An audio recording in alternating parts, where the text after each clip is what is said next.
All right, looks like we have a quorum.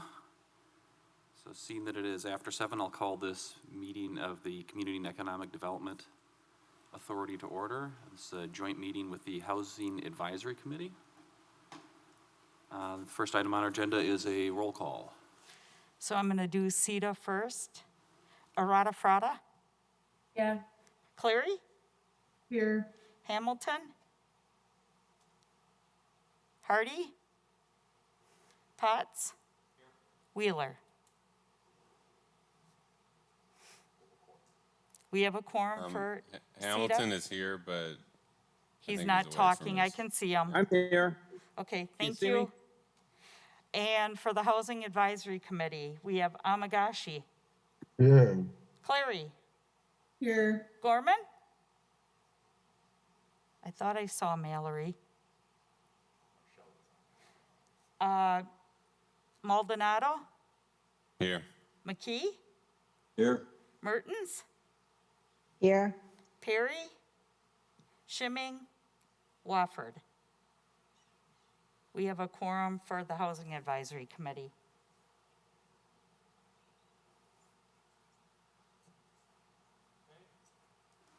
Okay, the next item on the agenda is approval of the minutes for the July 22nd, 2021 CETA meeting. So move. Second. Okay, any discussion on those minutes?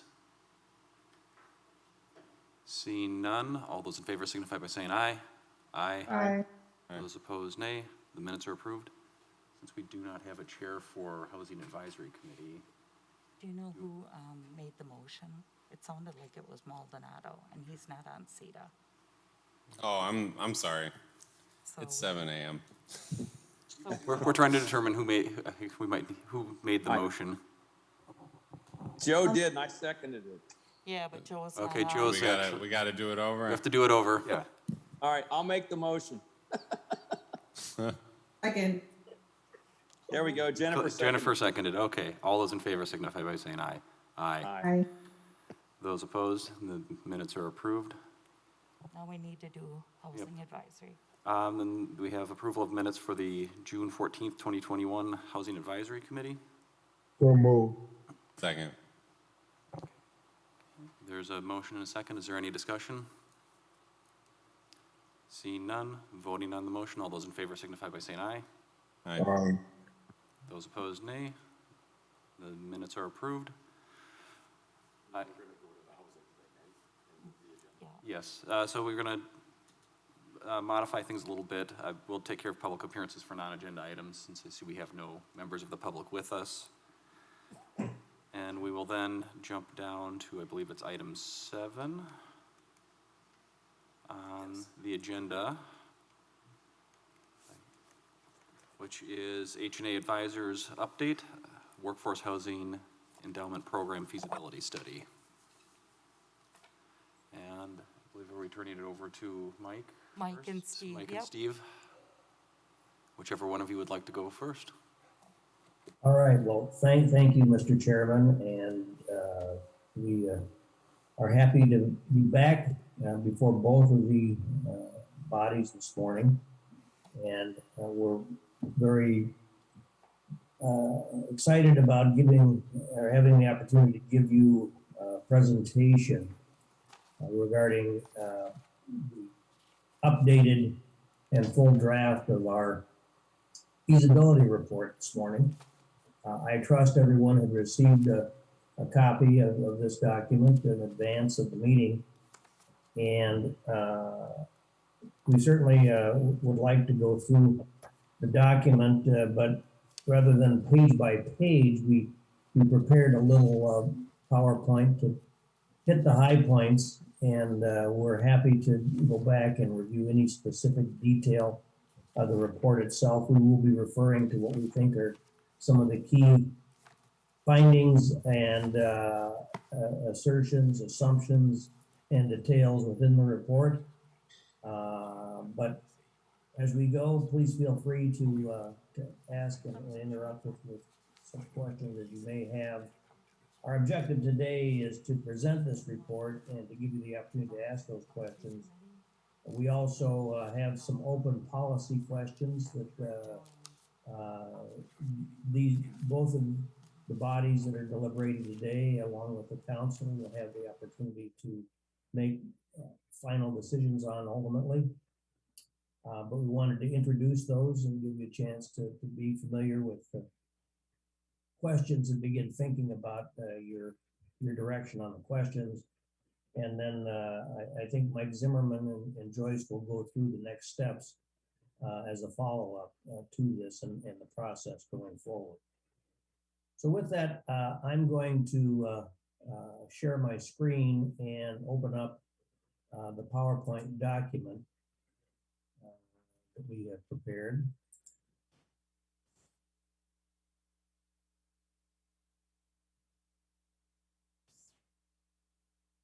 And my partner, Steve Affelbacher, who is on the line with us, will begin the program, and we'll sort of, as we typically do, tag team our way through this. So without further ado, Steve. Thanks, Mike. Good morning, everybody. Thanks for having us. As Mike indicated, this is a draft report, so we really would like your feedback on this. It's important for us to try to get this right, and this is the result of a series of meetings and discussions that we've had with people within the industry. Since our last meeting, as you recall, our last meeting, we really presented the number analysis that had been prepared on this. Since our last meeting, we've continued talking with developers and management companies.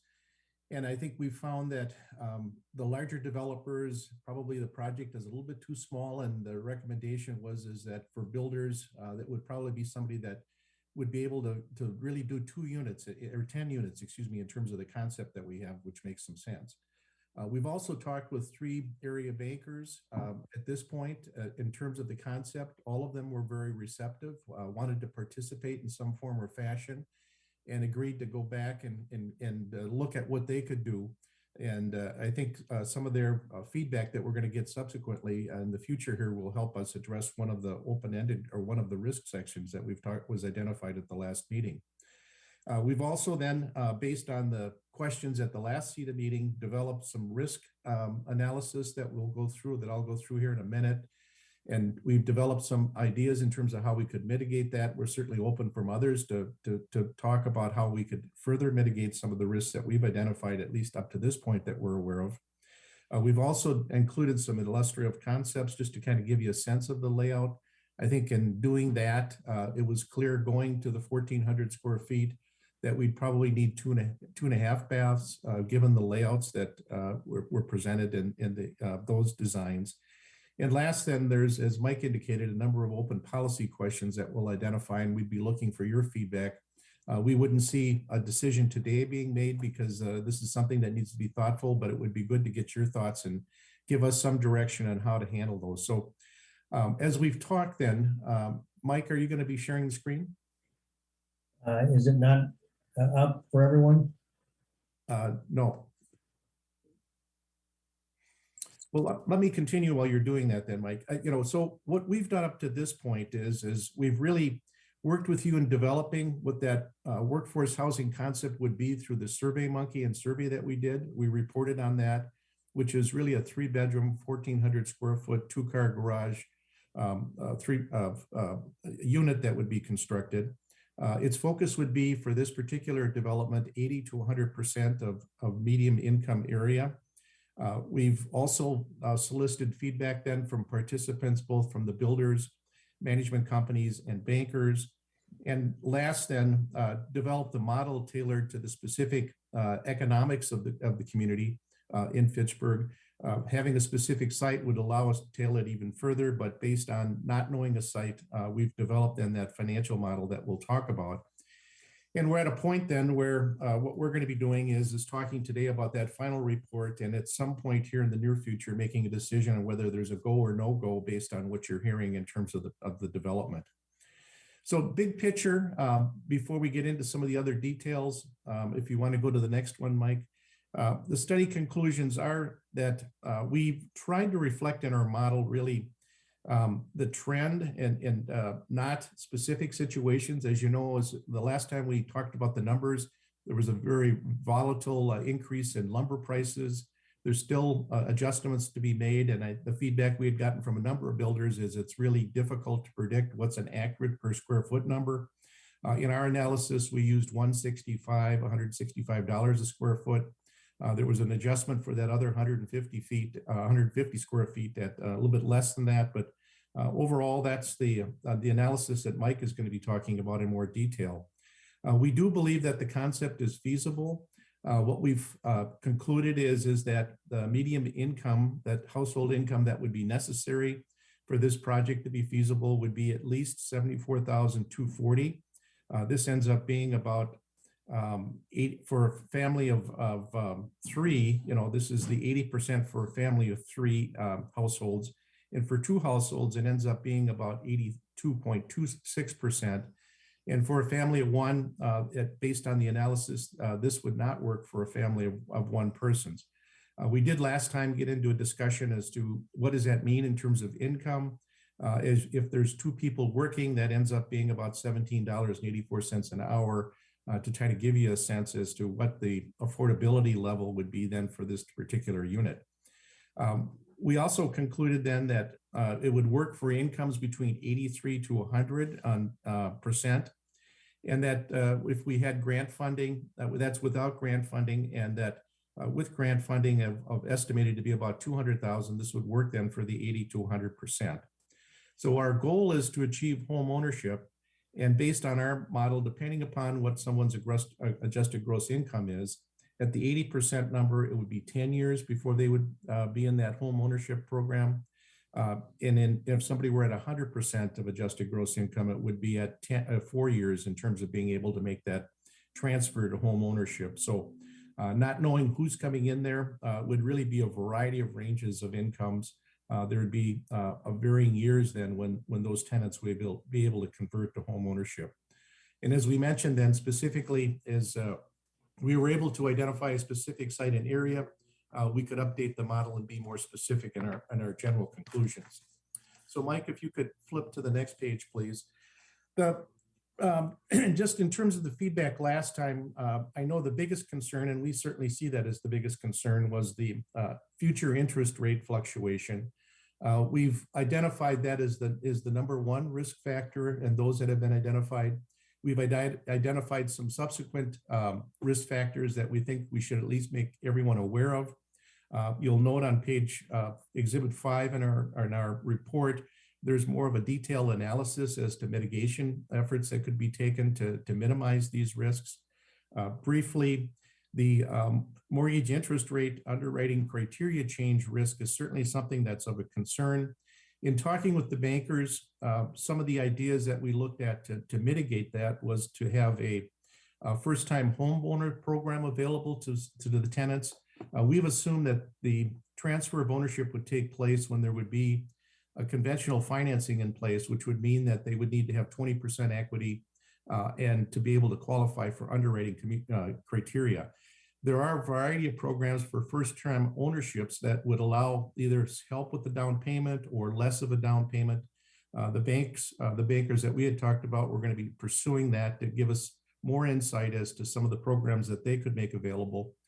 They also mentioned that there's a local ARM program, in other words, a locally adjustable interest rate program that they operate that would not be the commercial mortgage. Currently, that interest rate is higher than what the mortgage market is, but in the past, it's been lower than what the mortgage market is. And so that would also be another option potentially to address this particular concern of the mortgage rates increasing in the future and increasing to a point then that makes it infeasible to purchase the home based on the tenant's income. We also talked then about other options, and they'd agreed to come back to us and see if they could identify some other concerns to address that particular risk. An additional risk then that had been identified was the unforeseen life events impacting tenants. That could be that there'd be a death, that there could be something that would require them to move. We've tried to address that in the open-ended questions in terms of how that would get handled. We'll talk more about that later on in the presentation. We did include then within the numbers that we've presented, $85,000 for debt reserve, or excuse me, $85,000 for reserves, 50 for debt reserve and 35 for working capital, which we think if someone tenant were to abruptly end making their payments, that there would be monies available then to continue to make the debt as well as the current maintenance payments within the program, within those limits. Building cost increases we see as an issue. Clearly, that market is in flux, not only with building materials, but also with labor. And it's going to be important that if we were to proceed with this, that we would need to have a specific site in mind and be able to update the numbers to make sure that we're within the ranges and be able to deliver then what we've identified within the report. Early program termination was another risk we identified. This would be something if the program were to start and it were to end very abruptly because of some unforeseen consequences.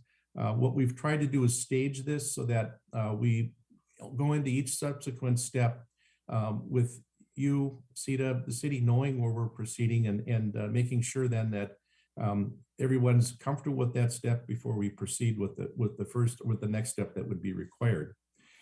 Management risks would deal with the management company in regards to, are they going to be able to manage that at the level that's going to be acceptable to the community and to the neighborhood?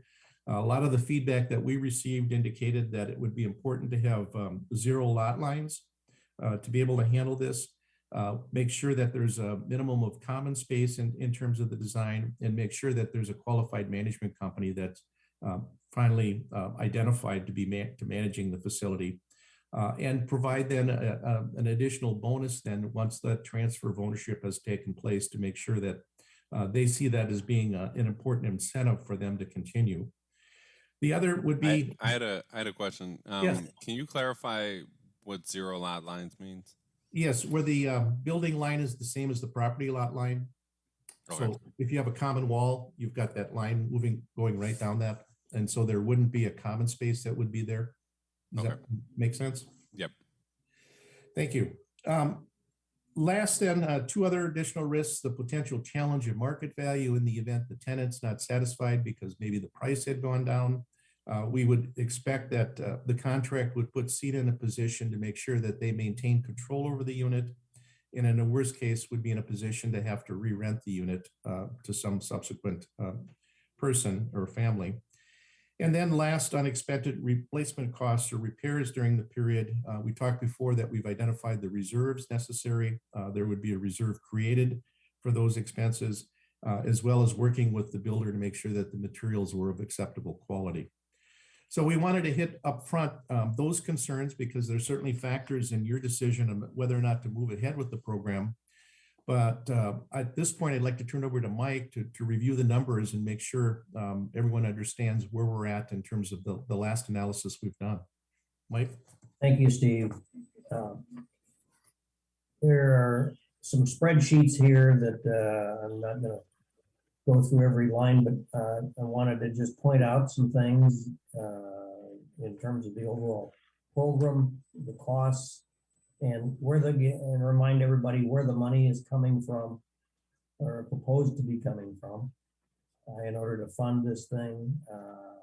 Talk a little bit about the cash flows during the program while the tenant is leasing and building equity, and the cash flow at closing to more clearly point out exactly how the funds are being distributed that have been accumulated and where they came from.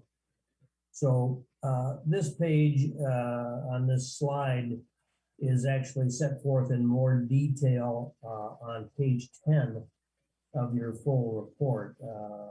It is the sources and uses for the program, and you can see that at the top of this page we've got the costs, the revenues that are expected to come in to fund the project. This is proposed as a 10-unit townhouse style construction. The funding would be a loan, could be either from the CDA itself using tax increment dollars or from the bank.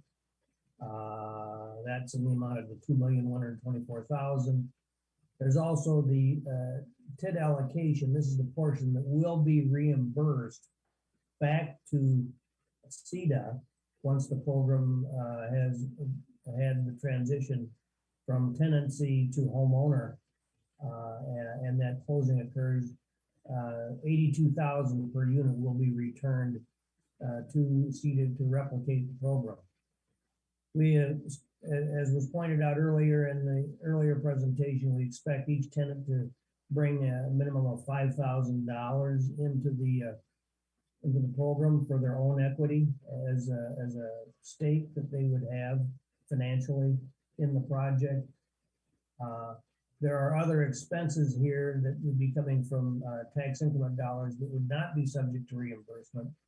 And that is the working capital reserve and debt service reserve that Steve mentioned. This is the $85,000. And then the legal expenses and program design and monitoring of $45,000. We also have identified that the infusion of about $200,000 in a grant would be particularly helpful in helping to assure the feasibility of this at the lowest level of median income. And $200,000 would assure the ability for folks at that level to participate.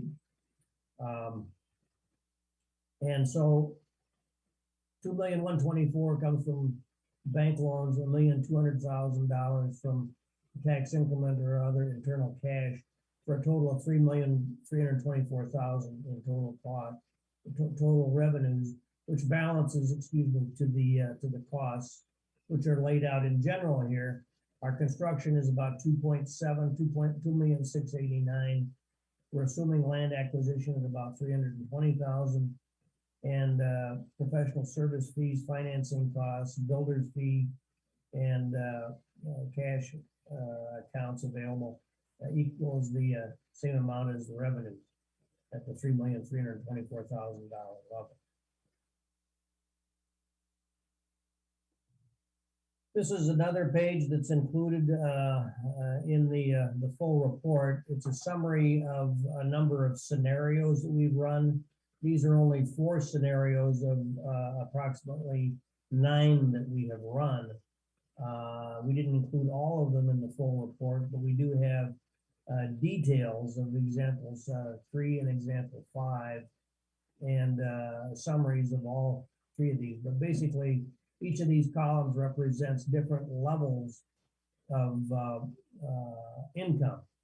The first column on the left is for folks in the 80% of median family and county income. It assumes grant participation. Example 5 is individual or families at 90% without a grant. And then we show 5A, which is 90% with the grant.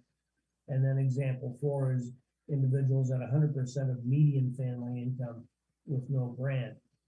And of course, the costs of the unit are the same for each, but the mortgage amount would vary depending upon the income, because individuals with higher income can afford a larger mortgage.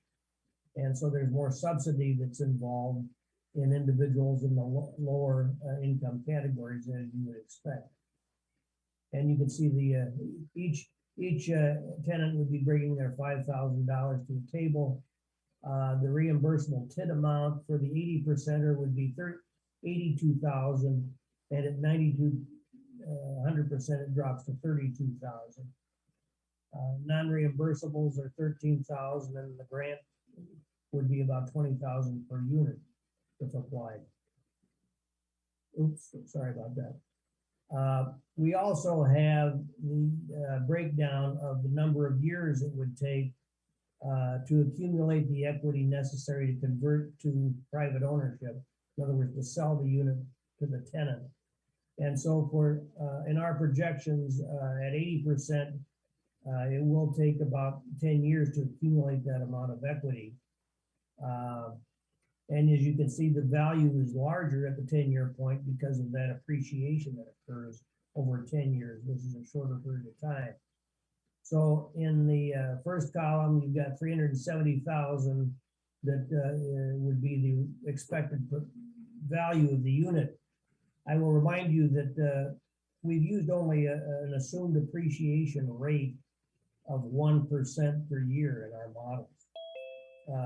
And of course, we know that current appreciation is much higher than that in your market and most other places as well, but that may change. We try to be conservative with it. Obviously, the greater level of appreciation, the greater the value, and potentially the sooner the conversion could occur.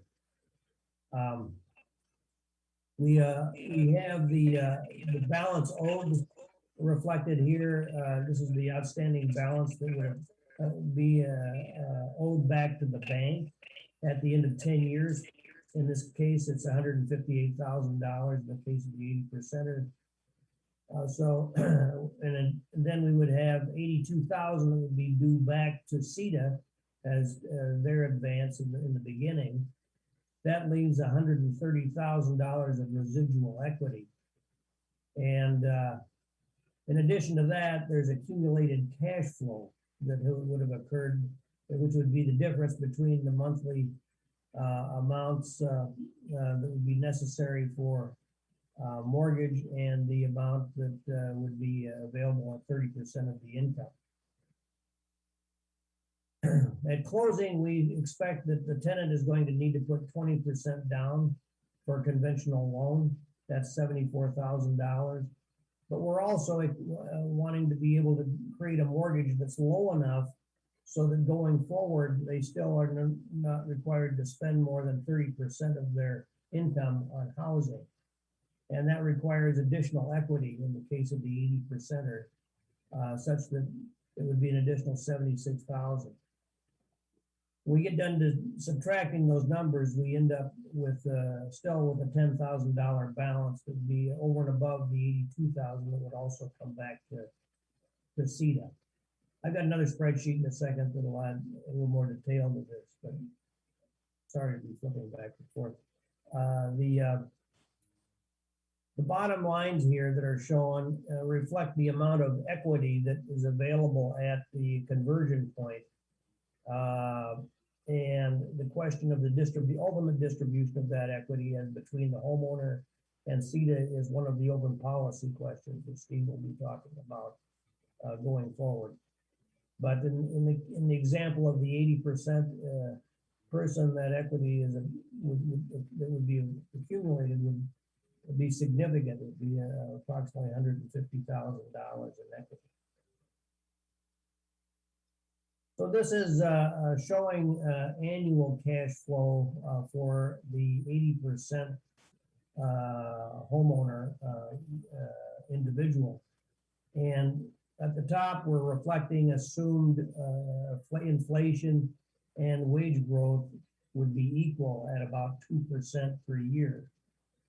The median family income in Dane County is currently approximately $93,000. It's $92,800.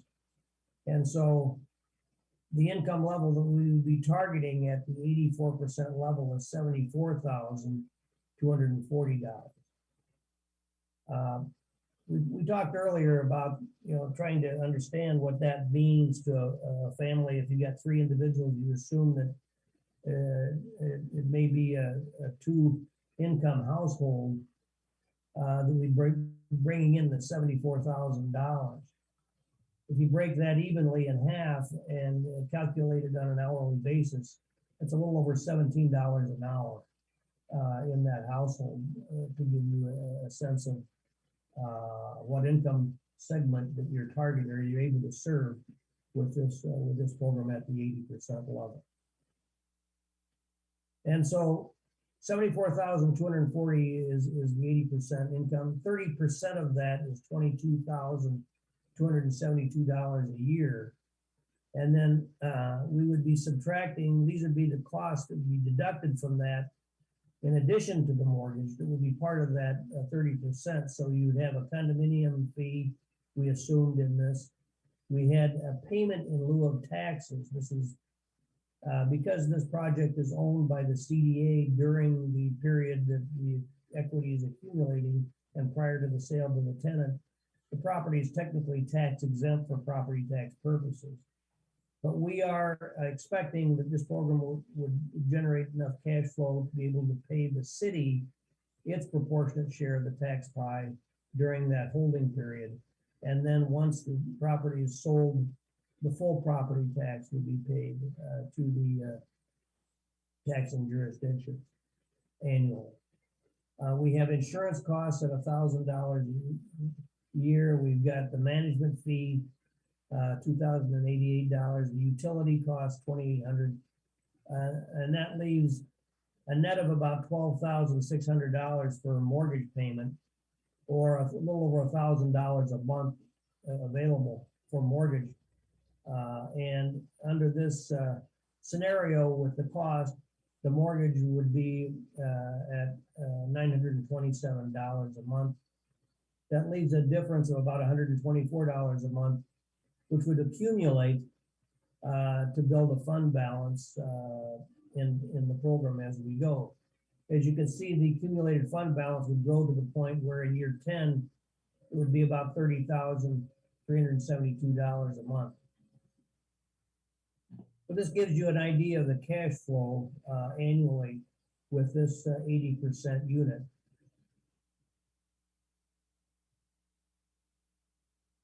This is a spreadsheet that we put together since our last meeting, based on some questions that came up at the last meeting, that I thought would help you see more clearly exactly what happens at closing when you sell this to the prospective tenant in the 80% income classification. So as I mentioned, the value and sale price of the house at that time we're projecting would be $370,911. We need to set aside, there's 20% of that would be available as equity for down payment, along with an additional $76,000, or a total of $150,000 to get the mortgage down to an amount that would be low enough to allow that tenant to continue to not have to pay more than 30% of their income going forward for housing.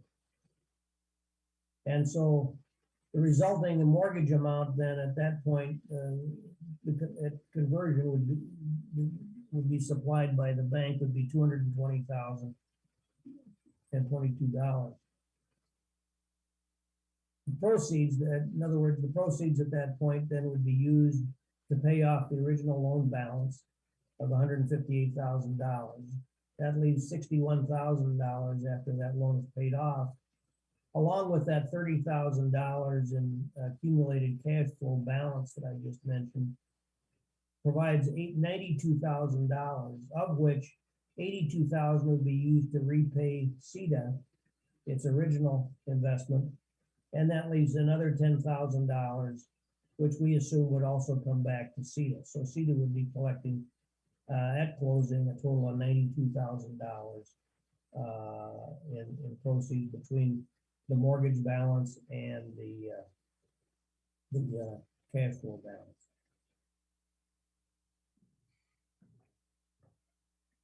Just in terms of benefits for the city and for the tenant, the city ends up with a property whose value at the end of 10 years is expected to be in the range of about $3.7 million, $3,709,000 of taxable value, which would be on the tax roll at that point, no longer tax exempt. CEDA would be receiving a return of its original investment of $820,000, along with an additional $100,000 at that point, based upon that cash flow example that I just mentioned. So that's a total of $920,000 that's returned to CEDA. From a homeowner's perspective, they have a home that's valued at $370,000, of which they have equity in it of $150,000. And they are looking at still only having to invest about 30% of their income in housing. Now, this dollar amount is one of the question that we think is an open policy question to be discussed. Steve will get into this in a moment. as to whether that dollar amount is higher than would be appropriate in terms of the yield to the home, to the tenant at that point in time versus the investment that they have made. We have some thoughts on that for your consideration. But I won't steal the thunder from you, Steve, going forward. So with that, I'll turn it back to my partner, and Steve will talk about some of those thoughts and our suggestions for your consideration. Well, thanks, Mike. So maybe we'll go to point number 2 here, since Mike has set the stage for that as one of the open policy questions. We've identified, at least up to this point, 4 policy questions that we would like your feedback on that would help determine how this program is established. Number 2 was that issue that Mike has raised, which is that equity distribution upon conversion to the conventional financing. Now, remember, the banks are looking at first-time homeowner policy programs that may speed up this change and change some of these equity number requirements. We're looking at it purely from a conventional standpoint, which would be the most conservative standpoint in terms of how this would roll forward. Mike, do you want to go back and just so we're clear in terms of the numbers that we're talking about on that exhibit, that there's 2 forms of equity that's necessary then for this to go forward. One is going to be the amount that's required for the 20%.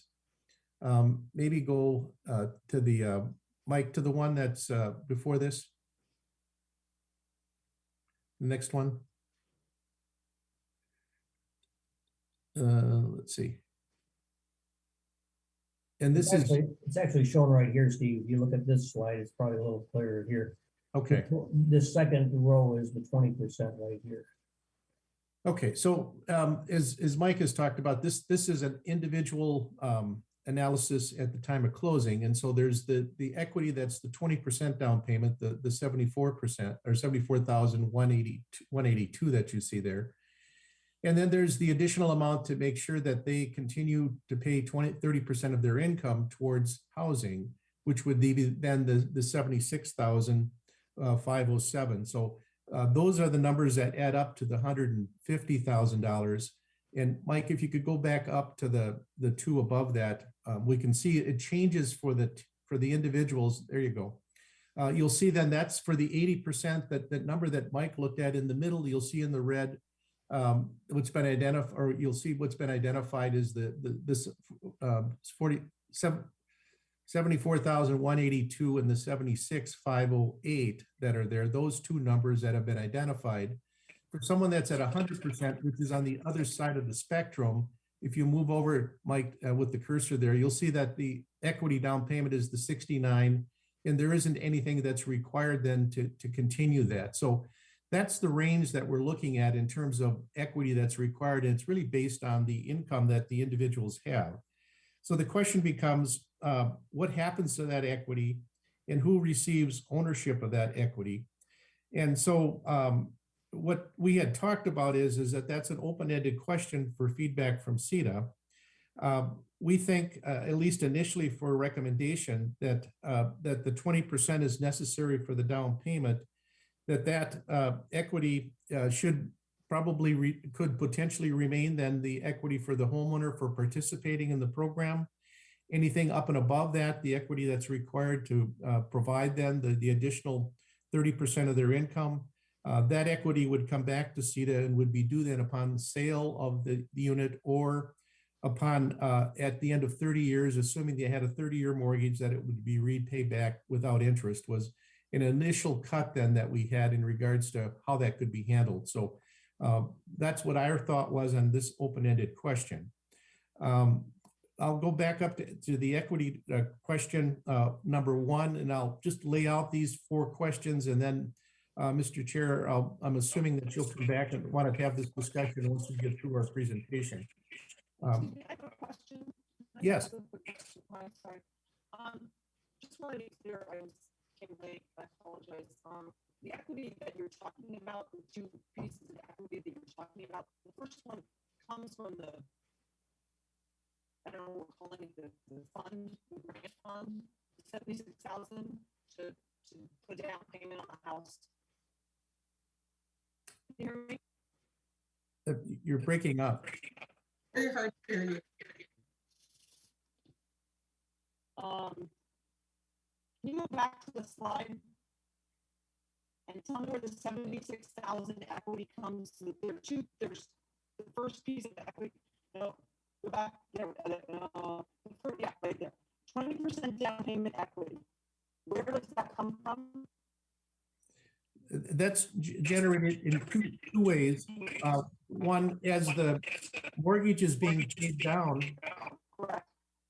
there's equity generated, and the value of the home is going up at 2% a year. Okay. And then So the second 76,507. that would be the amount that's necessary for that individual to have paying 30% of their income. So that's part of the mix of the formula. When the conversion takes place, we have to make sure that there's enough money for those two areas. It comes from the same source, which is the increase in value and the decrease in mortgage. Okay, so I guess I'm not clear on the money that's in the fund. Isn't the money in the fund in here somewhere? Olivia, maybe it'd be better if you just put your question in the chat, because you're breaking up. We can't even hear you at all. Okay. Maybe while that's happening, let me try a different approach on an answer there. And I'll go back to the sources and uses here. And, the unit's value in the beginning, we're assuming, starts at $332,000, which equals its cost. And as you can see, where did that money come from in the first place? The money is coming from these sources, which is the $820,000 of TIF participation, along with other TIF, which is reimbursable, along with these other resources, including $50,000 from the tenants, and grant funds at $200,000. And we then have a remaining balance that has to be funded probably by a bank loan. Could be a loan that's secured with a taxable bond issued by the city, but those are other questions for another time. But we're assuming a bank loan at this stage of the game. But anyway, it results in, when the project is completed, we're assuming a taxable value of $332,000 if the project were subject to the property tax. So we're assuming that it would have that kind of value in the first place.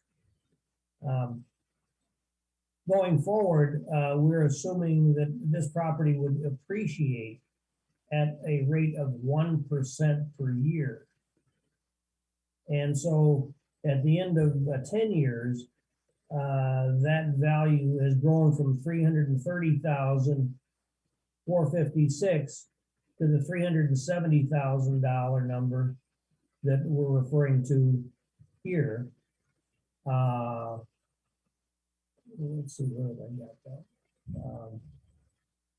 It's this number, $370,911 is what that property is going to be worth at that point in time. And so the equity that's accumulated is the difference between the mortgage balance that's owed at that point in time.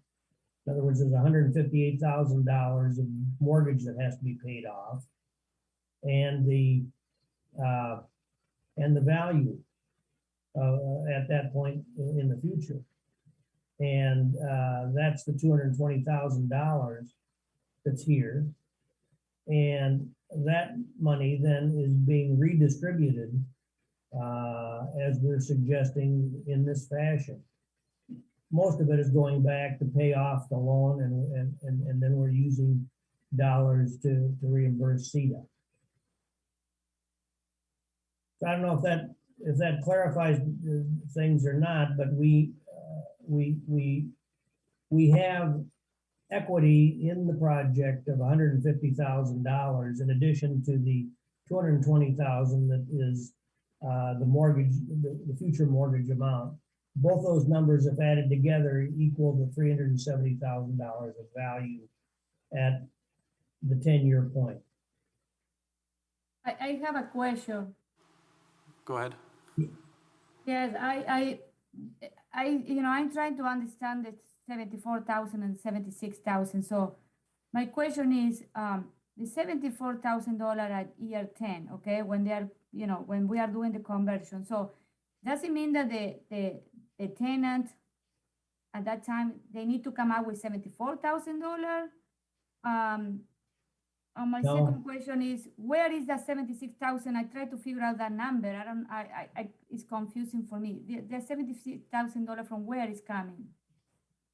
Coming from the residual value that has accumulated in the property. But I think it will make sense. This is what I say. If for visual is maybe in another column or another is a closing. How much? I want to understand if the tenant need to put additional money to do the closing, the conversion. Of all the conversion costs are going to be already covered by all these transactions that we are doing there because of the, they are already being paid the day of the mortgage, through rental, So I am still confused how we arrived to those numbers. There is no money that the tenant would have to come up with at closing going forward beyond what they'd already put in the first instance, which is the $5,000 up front. It's just that at the future point, at the 10-year mark, the difference between the market value of that property and the outstanding balance that's owed on that property is substantial. And the bank typically would only need 20% down in order to fund this, which is the $74,000 amount, which is, we're assuming that this property is going to appraise out at $370,000 at that point in time. Assuming that it does, and because the balance owed is only 158, the bank's going to look at the difference as being the amount of equity that's already there. That's their security, essentially, in terms of their willingness to make that subsequent loan going forward. Here, it's from a bank's perspective, it's almost a slam dunk because in addition to 74, there's the 76,000. So they're only making a mortgage for 220,000 of that $370,000 total. Mike, could I have you go back to the sources once? Maybe this would be also helpful.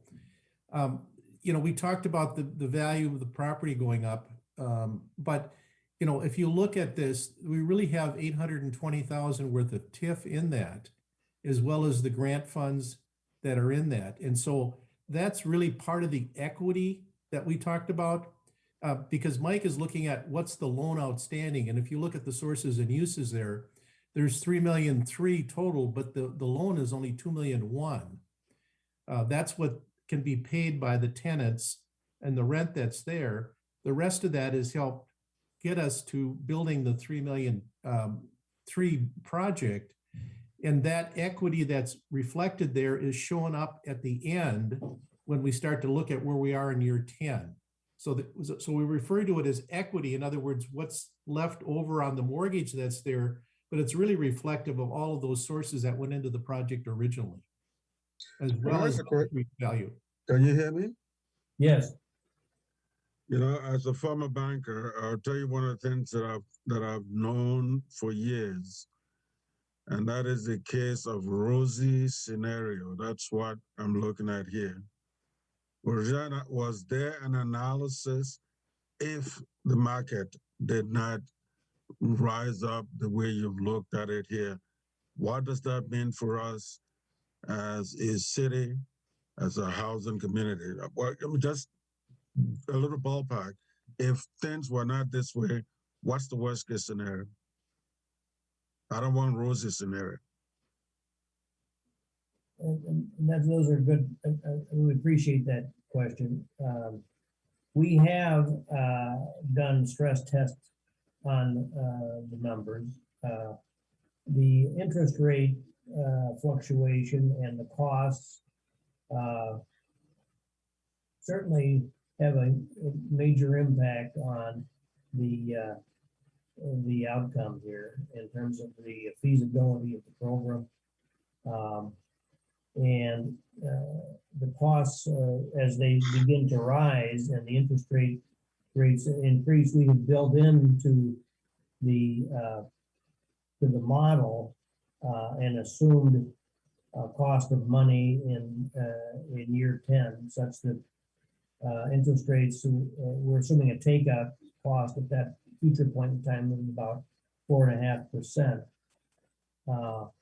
As rates rise, the effect would be to further prolong the time at which that it would take to convert the tenant to home ownership. Correct. That's correct. And so, you know, all of that obviously would be disclosed to the tenant up front, so they understand the risks and the potential benefit. I mean, obviously, the reverse is true. If rates go down, it could accelerate their ability to pay this thing off. But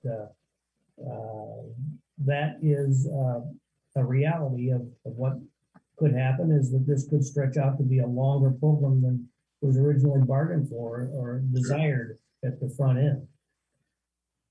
I think it's important that we put that on the table, because 10 years from now, I don't know any of us who can really predict what's going to happen. But if the city is putting in $800,000, etc., and the assumption is that, okay, in 10 years we're going to have this money and go back, I like to see, you know, what I call worst case scenarios, and at least even if we don't see it, but let's put that out there, that in a worst case scenario, this may not happen, and what it means is exactly what you described, that this might not take 10 years to be paid. It might take 15 years, etc. Is the city willing to carry the ball, so to speak, with that kind of environment? Don't forget, 2008, we had a major housing issue out here. And so that's one of the things that destroyed several financial institutions. Everybody was on a rosy scenario. Well, I don't want rosy scenario. Even if we had it, let's put somewhere in the back of our mind, in a worst case scenario, what do we do next?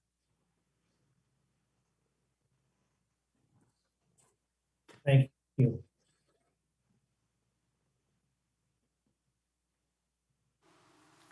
I think, Steve, in relationship to our report, certainly the report could include additional an additional addendum that would show some of the stress testing that we just talked about, and have a little bit of additional narrative to reference the fact that interest rates fluctuation beyond the assumed levels that were built into the model would result in further delays on the conversion timetable for both the city and the tenants. Yep, that's good. Yeah, I think that's a good idea, Mike, and appreciate your feedback because that's the sort of feedback we were looking for. So thank you. And we'll add that to the report. One So- other thing, Mike, if I might, that extra $10,000 that you had in your reserve equity or the extra equity that might go back to CETA, that's something that you could allocate back towards a lesser value in the appraisal. Instead of it being at 370, it might be at 360. So then that 10 That's grand extra correct. bonus to CETA goes away. So that's one of the contingencies that you could say is in there that could go against what Goodwin is saying. Yes, good point. Thank you.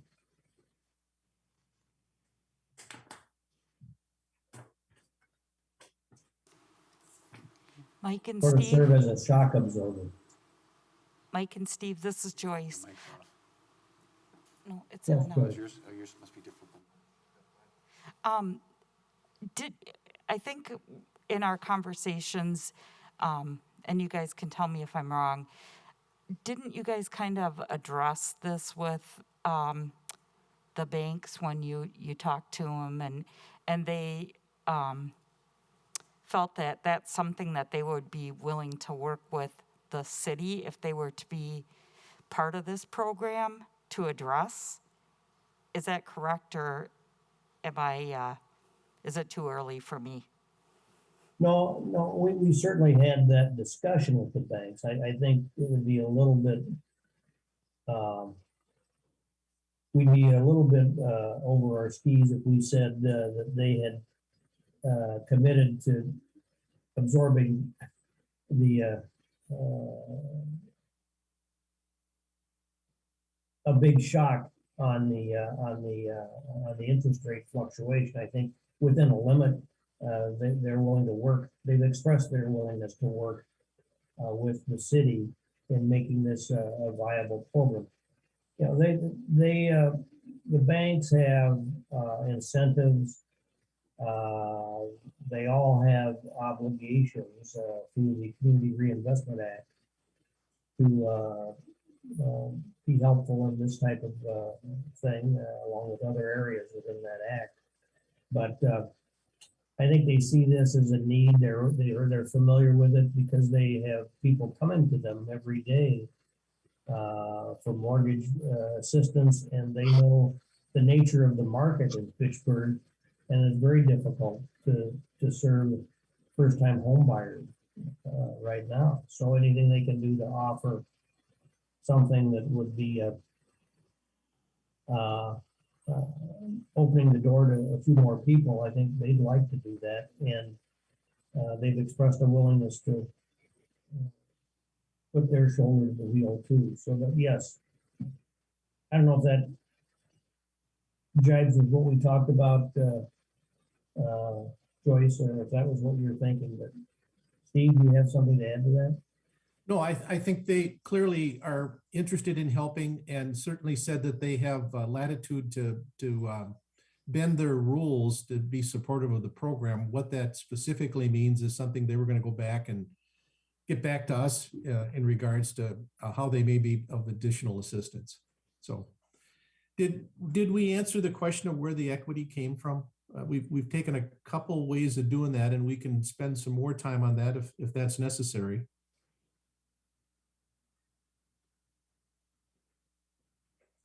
So I'm not hearing anything. Maybe, Mike, we can go to those open-ended question issues still and finish up there. So we talked about two, which is that equity distribution. So it's really the mortgage going down, the value going up, but also it includes the, in a sense, contribution that the city has made through TIF and through the individuals' contributions that make up all of that equity that we've talked about.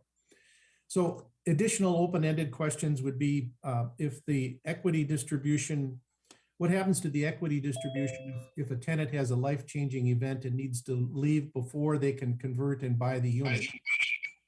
And the thought there is in terms of something for you to think about, a recommendation would be that they'd be allowed to exit the program with a prorated share of their $5,000. In other words, what equity may have been achieved specifically on the $5,000 provided there is a gain and provided that there's a new tenant that would be able to be in place and would be renting within their unit. So that's something for the board to think about in terms of what they would like to see their specific recommendation. That is an idea for consideration.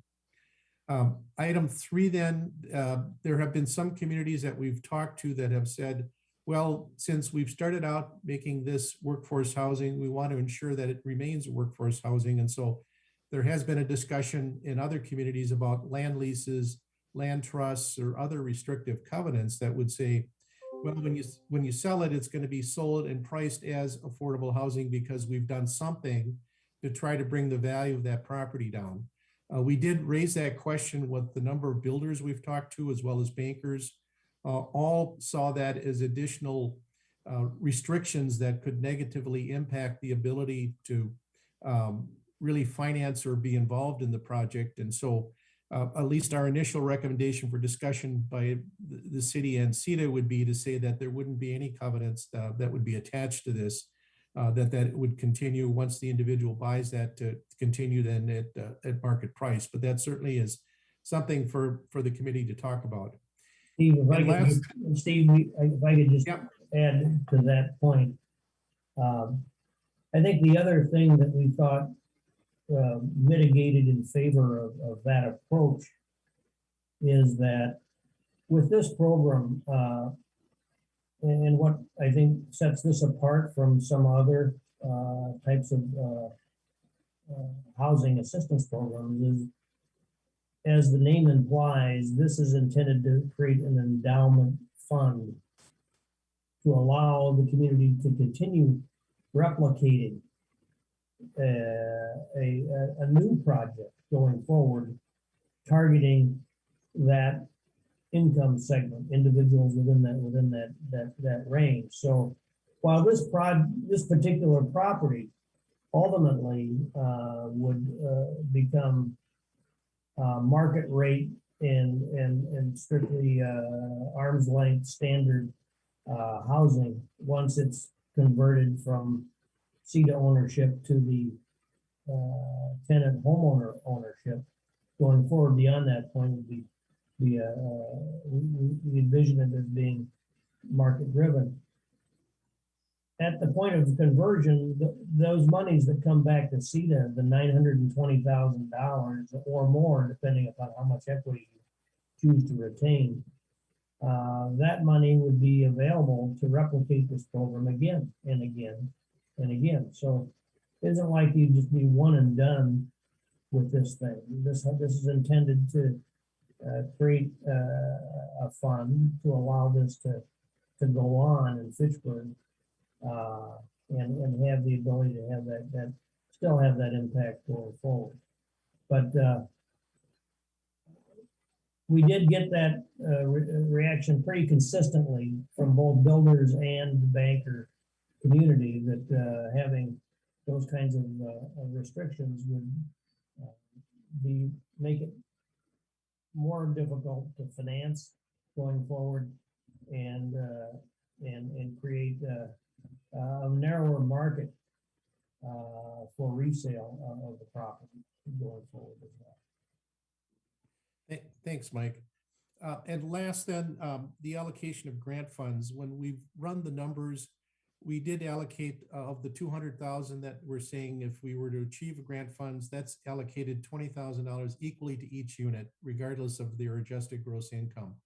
One way would be to allocate that based on adjusted gross income, in an attempt to have the 80%ers receive more so that there's an earlier conversion.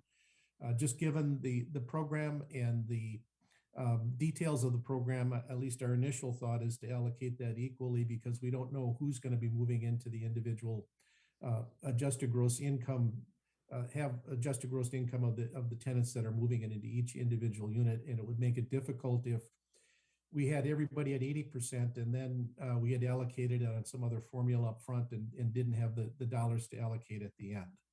So that was our initial thought. So those are open-ended questions for further discussion by CETA and the Housing Committee.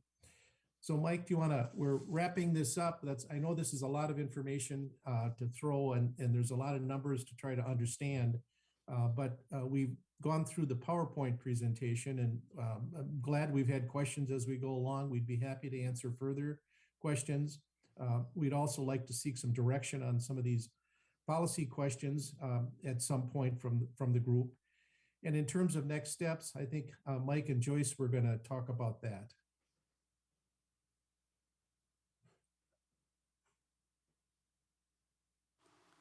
Okay, were there any, I guess on the open-ended questions, were there any initial thoughts, questions related to those?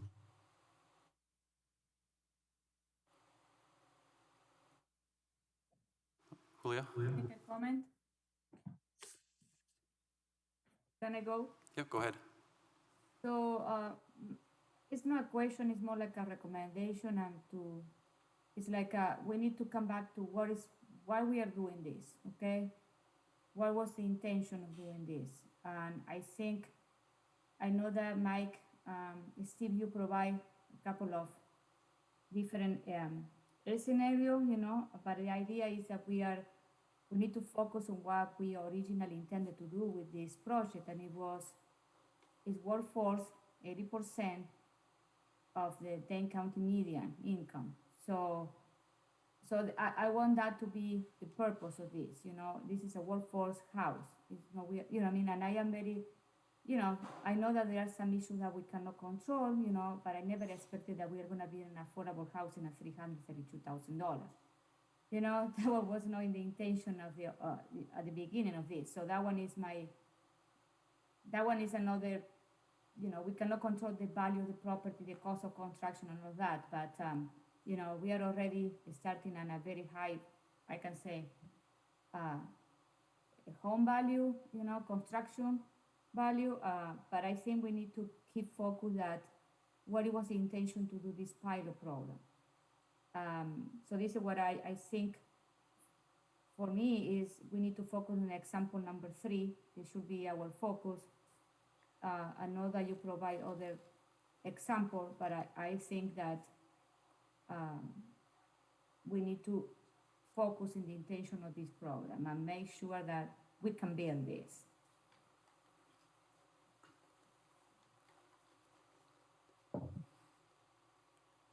Andy?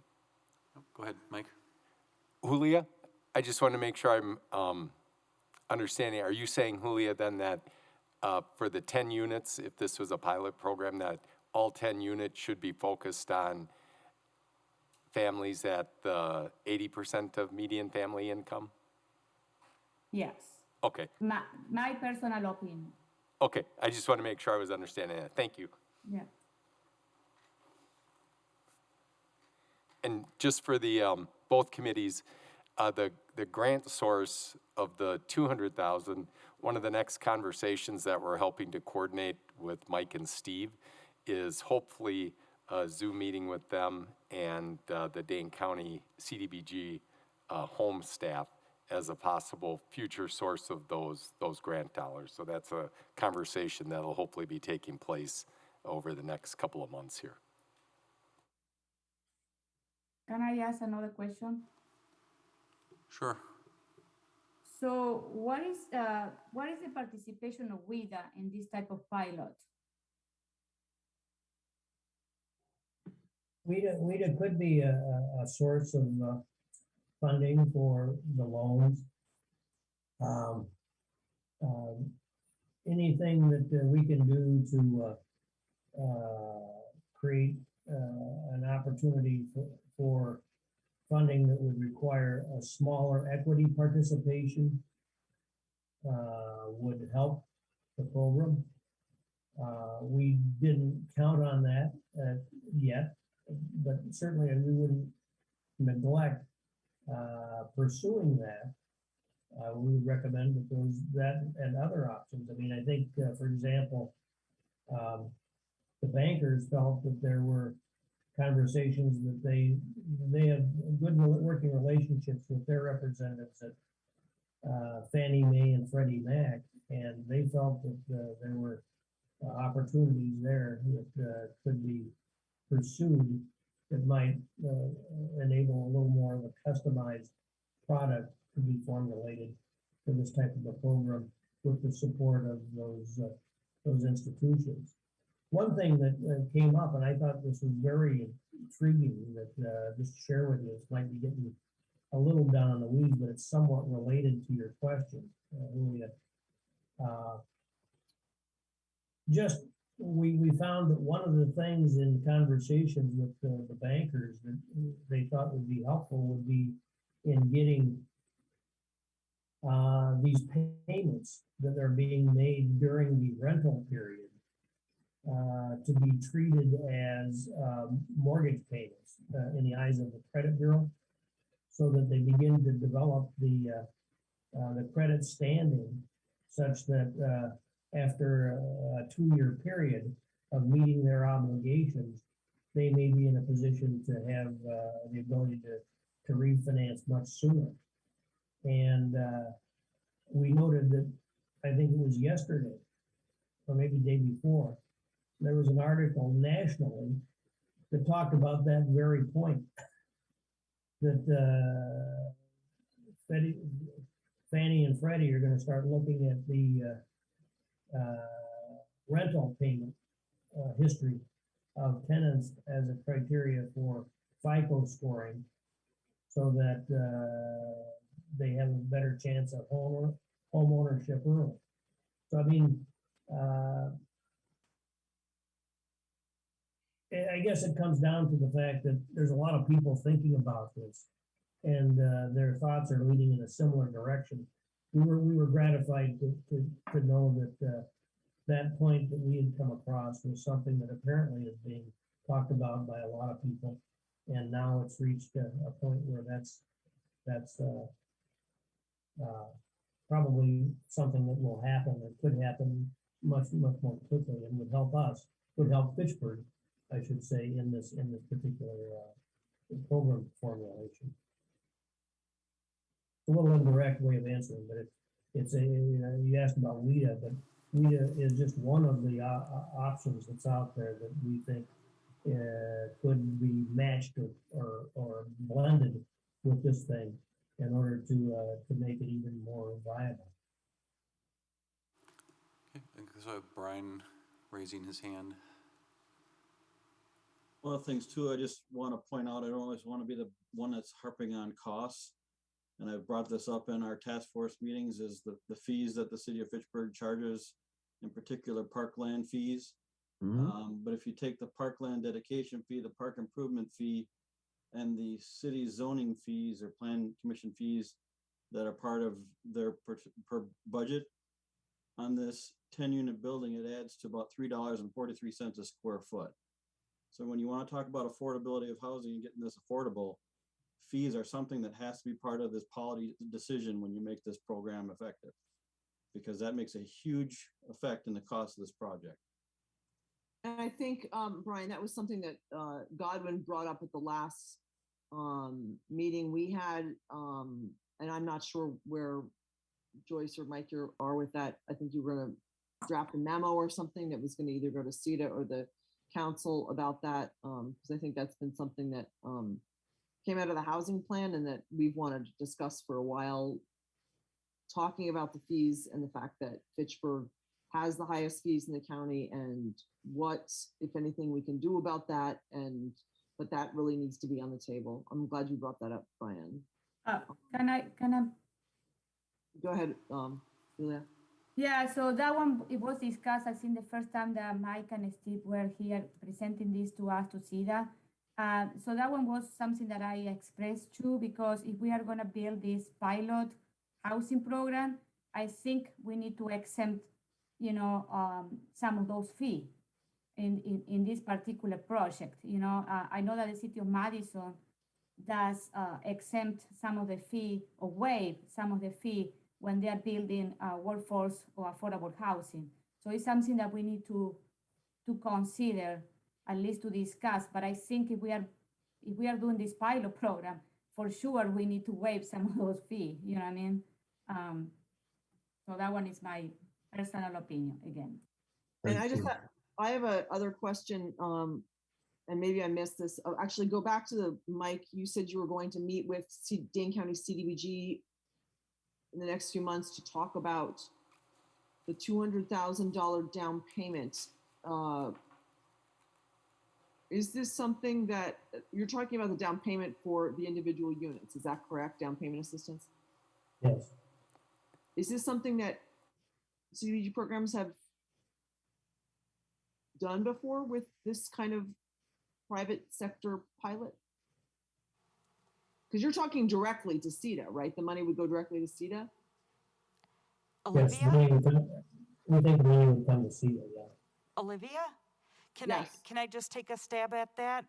Yeah, please. We've been kind of internally talking about maybe more of funds for a land write-down than assistance for down payment, because we really feel like the people that are involved in the program have to have some skin in the game. So Right. we're looking more towards an investment into the project, not an investment into the individual.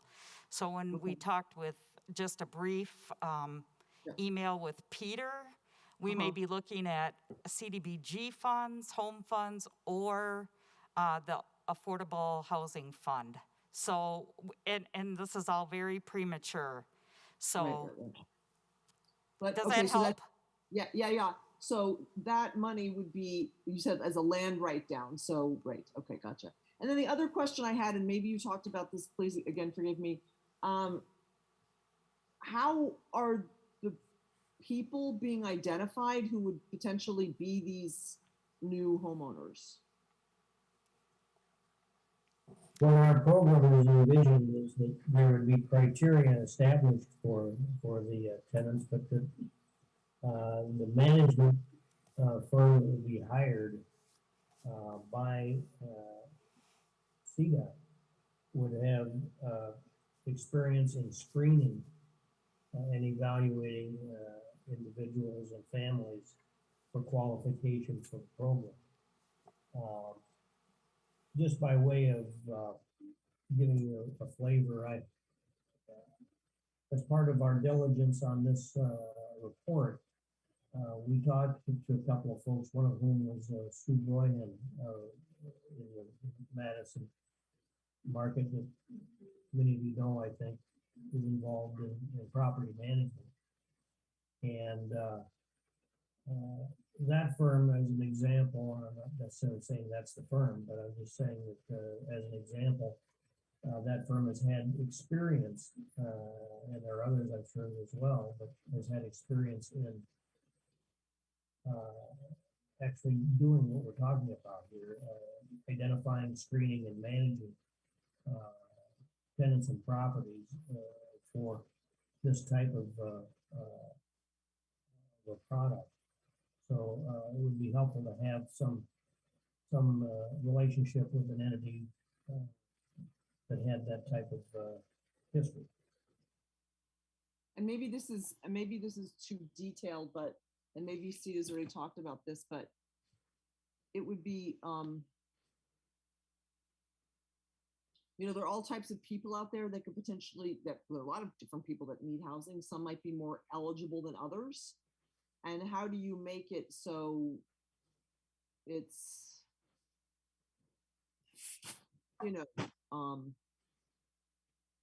inclusive, diverse,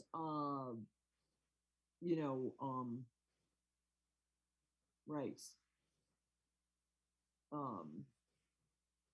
Some people are gonna have better credit scores than others, yeah, do you understand what I'm getting at? Like, how do you design a portfolio of people? Because there are obviously, values that are going into, when you're making it a straight on investment, you're like, what's my ROI? And then this seems to be a more expansive thing when you're building a community. Who do we want in our community kind of questions? And I'm just throwing that out there because I think. I think that that's a question that CETA would have a discussion with that would give as Mike said, specific criteria to the management company in terms of the issues of who do you think those tenants should be and what if you want to call it criteria they would have in terms of the credit scores. Would there be a minimum credit score that you'd need? Probably talking to the bankers, because you ultimately want to screen tenants that have a mentality of home ownership, which is going to be important. We did find that if they have the renter mentality, they're not going to be in a position to do things for themselves, to take care of the unit that it should be if you own the unit versus being a renter. So we need to do more work on that and identifying those home ownership criteria, as well as diversity, as well as financial criteria that would be important to make sure that we have tenants in here that are reflective of who you think should be defined as, in this case, the workforce housing, and making sure that they're going to be as successful as possible. So ultimately they're in a position to take a mortgage out and buy this unit. I mean, that's going to be key. Right, and I guess that's the question too. And I think I'm coming at this because I just spent the last 3 or 4 days looking at applications for the Affordable Housing Development Fund, and as part of our fund, we asked developers if they're willing to look at a set of flexible tenant screening criteria. Now, of course, this is a very different situation.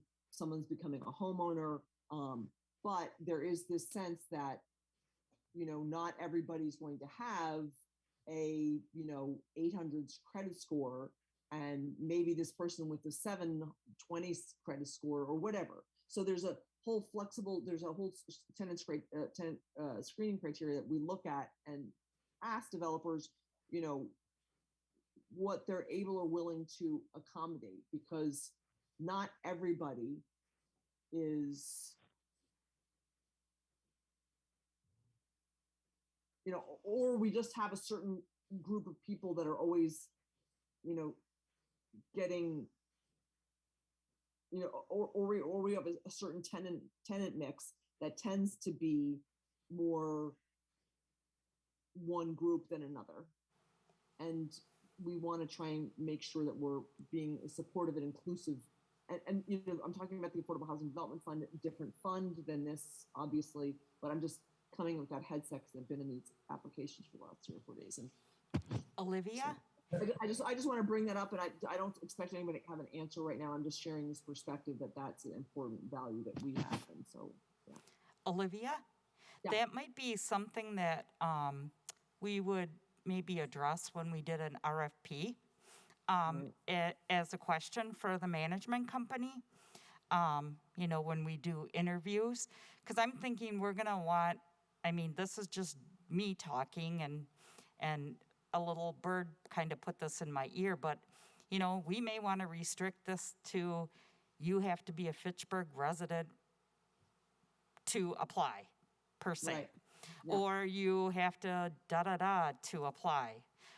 So I think this is a question for a little further down the road. We just want to get kind of the program up and approved, and then we can start moving forward and addressing some of these issues. Does that make sense? Yeah, and I'm not privy to the process because, right, I know you guys have been working on this for a long time, and yep. So yeah. Yeah, lots of details will need to be worked out along the way. Absolutely, for sure, for certain. Yep. One of the things I just throw out for your consideration, and that is, this is a program that hopefully will be able to be not just be a one and done program, as we talked about, that you'll have the opportunity to expand it. But if you're starting off slow, you're starting off with 10 units, and I think one of the most important things is making sure that you give it the greatest chance for success as the pilot program, and that you probably will learn things, and there's no doubt that you will learn things as you go through this process that you'll use to modify going forward the structure of the program. But given the scale, the relatively small scale of it, I think that it's something that you want to try to perhaps create an opportunity to assure that this program will be successful, both in terms of the giving selection of tenants that are going to be highly motivated, hopefully, and give it the greatest chance for being replicated going forward. And then you can modify it. You go and learn about how this thing can best be structured for you. So I think in the interest of keeping this moving forward, I did want to Yes, circle back certainly. on to Julia's prior question about, or comment about focusing this on 80%. And I guess just looking to the larger group of, is that a direction that we want to move forward with as we have Mike and Steve preparing this final document? A, and then B, I think kind of looking at those 4 outstanding open policy questions where they've offered up what their recommendations are. And I would say probably in the absence of us telling them that that's not the direction we want to move in, that would be the way they would go. So I did want to kind of open both of those up to the group just to see if there were any kind of final takes on that as we move through this process so that they can prepare their final document. Could you just go back to that slide that has the 4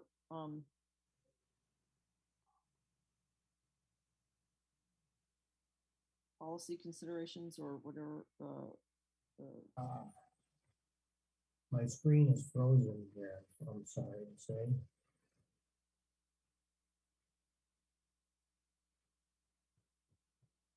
Can we get this presentation after the meeting?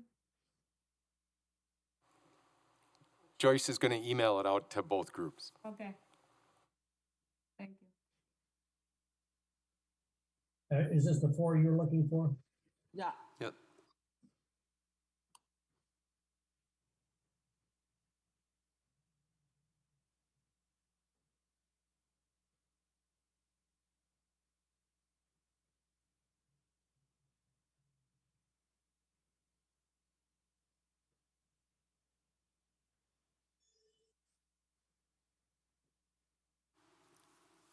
And speaking for myself, I'm comfortable with the recommendations, but I wanted to give everyone an opportunity since we were these questions were directly addressed to us, just to make sure that the group is also comfortable.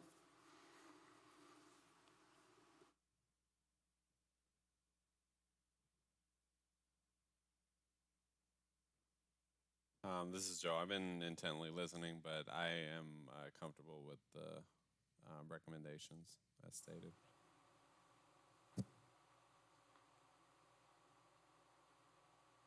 This is Mark. I'm comfortable as well. I think we got to answer those other questions though that our housing colleagues raised during the course of the presentation too. So as it moves forward, let's get those addressed.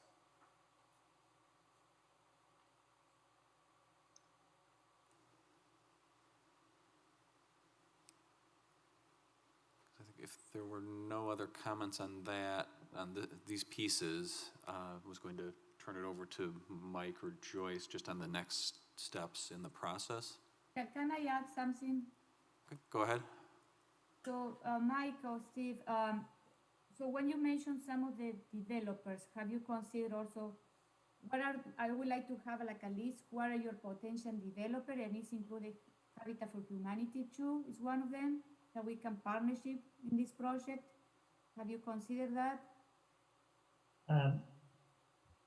I think I heard your question, Julia. You asked who are the developers and whether they'd be interested in partnering. Is that your question? Yeah, who are your potential developer and why, Yes. Habitat for Humanity is a big, an example of a company that develop and build this type of housing, so it's part of the plan that is. On page 2 of our report, the detailed report, we list the names of the individuals that and the companies that we spoke with, For example, we talked to Gary Gorman of Gorman Company, Chad Wieben at Encore Homes, Denny Lowry and Tim O'Brien, Chris Ellers at Viridian, and Brian McKee. And we didn't attribute specific comments to specific individuals, but they were collectively listed in our report. I think every one of these well, I shouldn't say that. All but one of the builders expressed a willingness to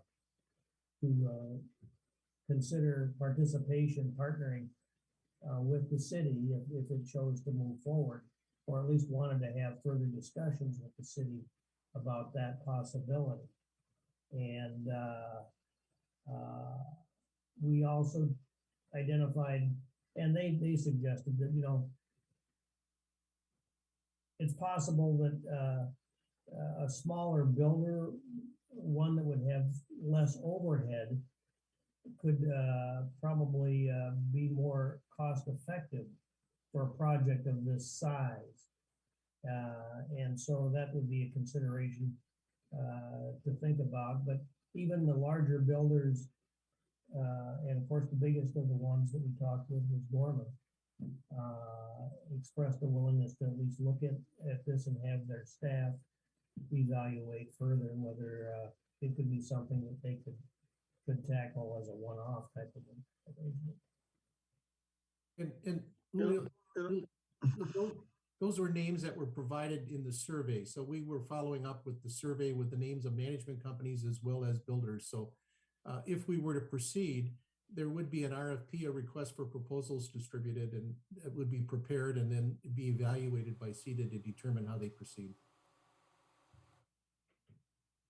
I have a question. Can you remind me why a land trust would be an impact and resale negatively?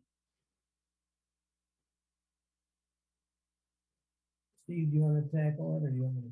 Yeah, I can try, Mike.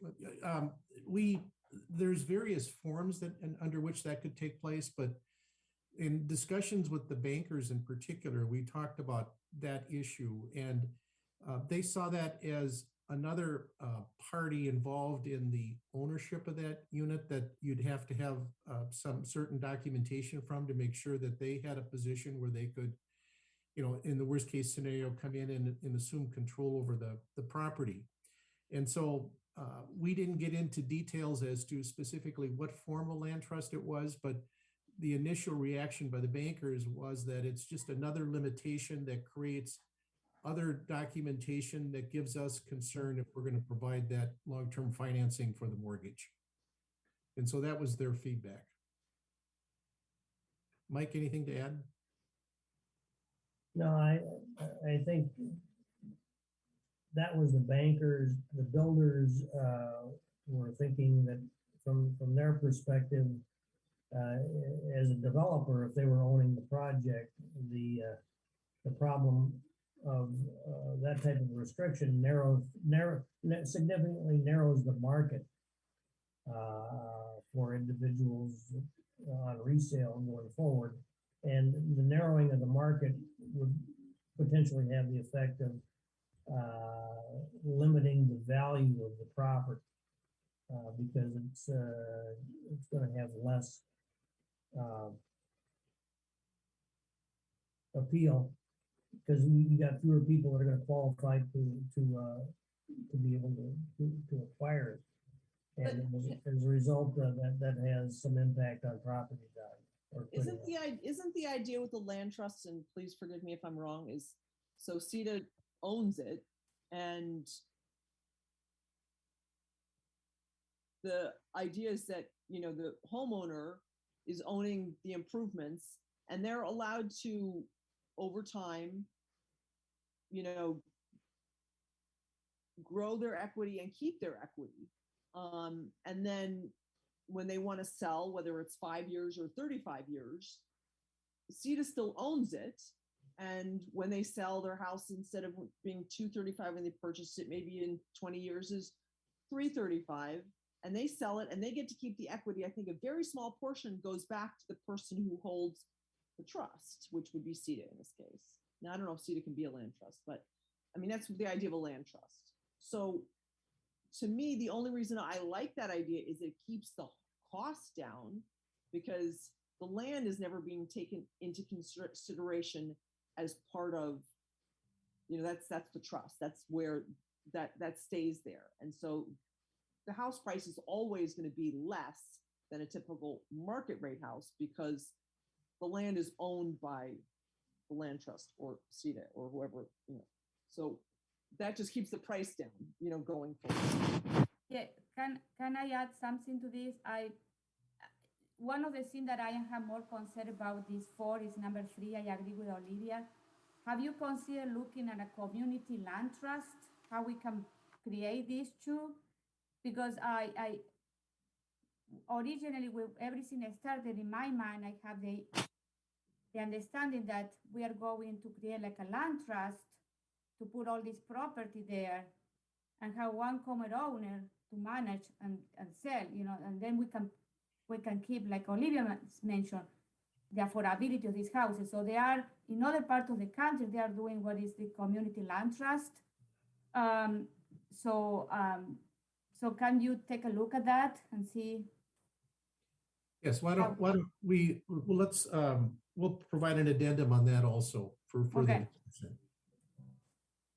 Yeah, I think that if we're gonna do that, Steve, I think it'd be helpful to really explore and do a little more diligence then on the question of value impact based on others' experience with this in the past. And perhaps even go so far as to have a conversation with the city's assessor to see what kind of treatment under the Wisconsin assessment code those kinds of properties would have going forward, just so that we can disclose that, and then you guys can make a decision based on that information. I guess it would also helpful to know if CETA can act as a land trust.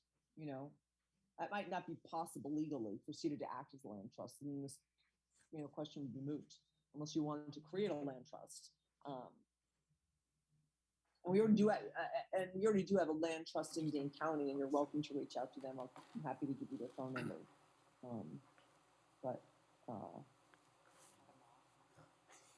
Yeah, I think that would be, if we could get that, that would be helpful. That would be one of our first. I'll send that to Joyce. Right. Yeah, that would be a first stop that we should go to. I just wanted to chime in here, both on the next steps in the process here and kind of the land trust question there. Our intent was hopefully to finalize a document on the program parameters that would go forward and be referred out by council on September 14th. And then it would go to Plan Commission on September 21st, CETA on September 23rd, Finance and Council then for consideration on October 12th. Again, this would be the program kind of parameters. If we wanted to, I guess, have more analysis on the land trust question there, that's a little outside of the scope that we've asked Mike and Steve to do at this point in time. So in fairness to them, I think I'd probably need to come up with some additional budget resources to maybe cover some of that additional analysis, and that maybe would change the timeline that we had envisioned here. So I don't know if you want us to proceed kind of with the program parameters and then maybe have a future kind of analysis and discussion on the land trust. As Mike said, hopefully this becomes a program that we replicate, so it's something we could look at, but just looking for a little bit more direction here on kind of timing and process from the group. Yeah, Mike, I'm really sorry about that. I think that I do think that the land trust question is really important, and I do feel like this could be a model for other municipalities around the county and state, and I really do feel strongly about us having that discussion. So that's just my 2 cents. Of course, there are many people on this, at this meeting, but that would be my preference, that be a discussion, because I do think that the land trust model has a tremendous amount of potential to actually,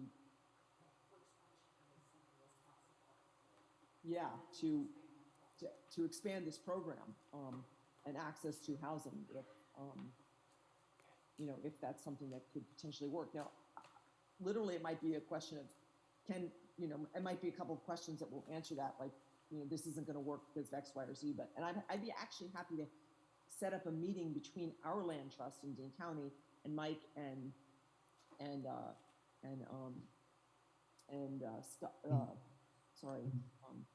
Steve, if you want me to, if that would help facilitate this, and but I don't know about the timing of the meetings and everything, but I do think this is a really big question and an important question.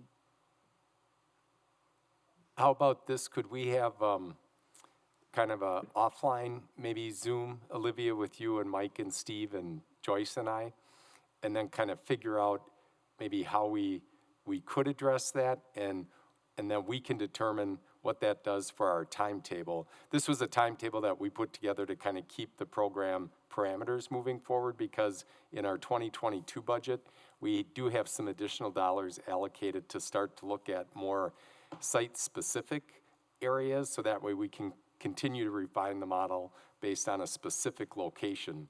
So that's kind of the work that we would do in 2022 with Mike and Steve here. But maybe based on our conversation, that'll determine where we go with the program parameter kind of timing of it. And there's nothing, I guess, that precludes us from delaying that if there's some additional analysis and work. We just wanted to kind of keep the project and momentum moving forward here, so we're ready to go to the next steps. But if folks are okay with that, we could schedule that. Yeah, I'm totally fine with that, as long as we're just not shutting down the land trust question that both I and Leah have. Yeah, no, that follow-up conversation would be about that specifically, to kind of talk about how we could look at that, if Mike and Steve are okay with that. And Julia, would you want to be involved? If I'm going to set up a meeting with the land trust, are you talking about me setting up a meeting with the land trust also, or is it just a timing question? I think a follow-up discussion with you that maybe leads to a meeting with the land trust, just to figure out how we approach that. And then that'll impact our timeline here, just on the program parameters, and we can make adjustments accordingly.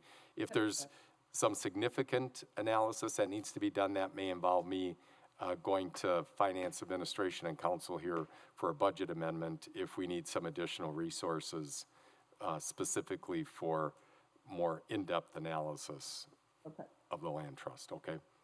Yeah, if you can invite me to, because I would like to learn more about this.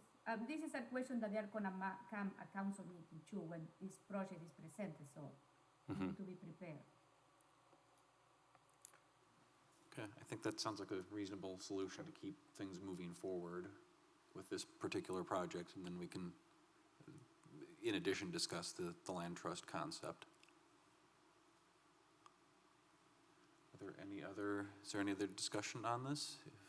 If not, I guess, Olivia, since we're jointly running the meeting, I would turn it over to you. I think CETA would be continuing after this, but if the Housing Committee would like to adjourn, or do you have any? Joyce has one other update on the housing plan implementation update, and Joyce was going to cover that before we have the Housing Committee adjourn. Sounds good. Yeah. So at our, at our last Housing Advisory Committee meeting, it was requested that we kind of give an update on the action plans and where things are at. And so I thought before I kind of did that, I just wanted to give an overview of where we're at. As you know, we're probably at least a year behind on those action plans, based upon the fact that our first housing meeting was March 9th of 2020. So the 2019 action items I mean, basically, we're 2020 action items. Since then, we've had 6 meetings. We sent a memo to the council, mayor, and CETA on June 9th of 2020, addressing or requesting guidance on the 3 outstanding items, which were ADUs, the fee structure, and, I'm sorry, and developer, alder engagement in the development process. Since then, in August of 2020, Mike, myself, and Jason Valerius appeared at the Committee of the Whole meeting, and we did a presentation on the housing plan with questions to the council in relationship to how do we move forward, who we're trying to serve, and I'm sorry, I've got all this stuff sitting here on my desk, and up until this point, we have not really received any formal direction from our elected officials, but staff has still taken it upon themselves to work on certain items that are within our scope of our abilities to do our job. So in December of 2020, Sonia came to the Housing Advisory Committee, and we did an extensive discussion on ADUs. And at that time, it was asked that we bring that back to CETA to discuss. And CETA was on board with the continuing to have an ADU as a permit or a conditional use. And CETA was also interested in possibly removing the dependent living arrangement language within our ordinance. So at this point, we kind of have a consensus on the ADUs. However, it has not been brought back by either CETA or the Housing Advisory Committee alders to bring forth that discussion at council. As far as the information related to alder engagement in the development process, Sonia also included language in our memo that she sent to the Housing Advisory Committee in March of 2021, addressing both of these 2 outstanding issues. As far as the fee schedule and looking at that, we did do some investigation into the Parks Committee because they're planning to redo the park plan. And once the park plan's completed, there is a plan to take a look at the fees for park dedication and fees in lieu of. Park improvement fees as well. Right. So that is out there. So at this point, as staff, I believe our hands are somewhat tied on what we can do. So I'm asking our alders to maybe think of a strategy of how they would like to bring some of these things forward. I know we have talked to Mayor Richardson about the fees, and so he is aware that the Housing Advisory Committee is interested in taking a look at that. And once again, that's a policy decision. But I do want to mention, as far as action items, we don't directly check everything off. We are doing a lot of things that aren't on the action plan, like this workforce housing of affordability study is not listed on here, but this is something we as staff and consultants initiated. And we're also doing things that are on the plan indirectly, like we're advertising WHEDA's first-time home buyer seminars, we're doing all sorts of things versus recreating the wheel. So I just want to kind of have that a disclaimer out there so people understand the role of staff and the role of our elected officials when it comes to policies. So with that being said, are there any questions on, what you feel we should be doing as staff, or I guess I want to better understand the expectations as far as implementation of the housing plan.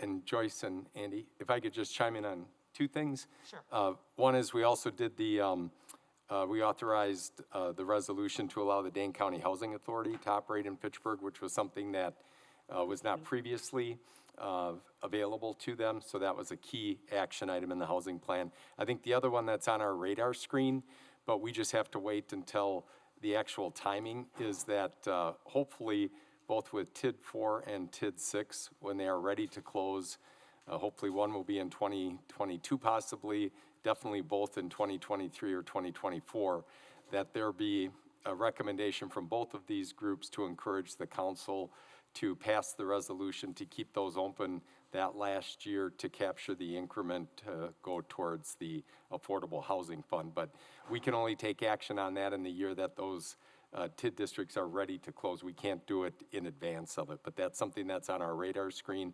And that's one of the reasons why we've been working with Mike and Steve on this housing endowment program in anticipation of those future funds being available for that program. So that's why some of the work was being done. So we're ready when the dollars are available to hopefully launch a program like that.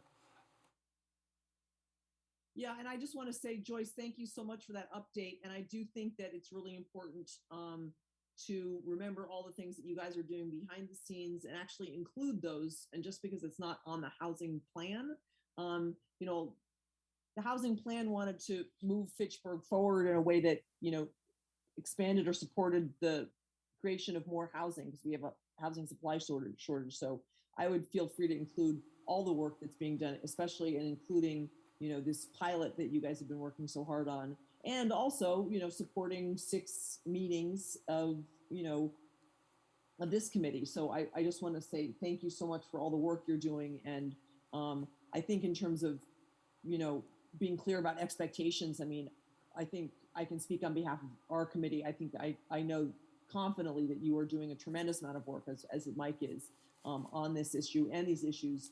And ultimately, it really does support the housing plan. So I would feel free to include those in if we have annual updates about, activities that we're working on, just include those. And I was going to also include allowing DCHA to operate in Fitchburg, because that was a big milestone for the municipality. And I think that's a really important one too. So from what I hear from you is you're asking the council members on this committee or these committees to find a way to bring forward more succinctly or more directly fee structure discussions. And I'm not sure how that would happen. And maybe that's a separate meeting, because that's a big discussion. I know you're having park improvement fee discussions, but to bring that forward to the city council in a way that's meaningful and that they could actually make a decision to one way or another. Because that's been a conversation for a long time with both of our committees. And then the other thing that you're asking us to do is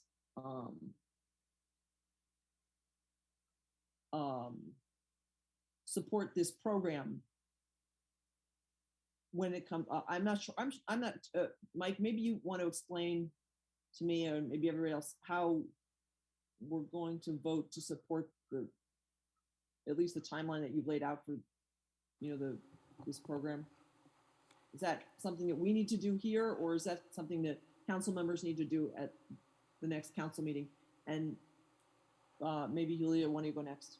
No, my question is because I didn't see in the next step that this housing pilot has to be referred to also to the housing committee for approval. we were hoping to get the feedback and kind of final recommendations from the Housing Committee today because they're advisory to CETA.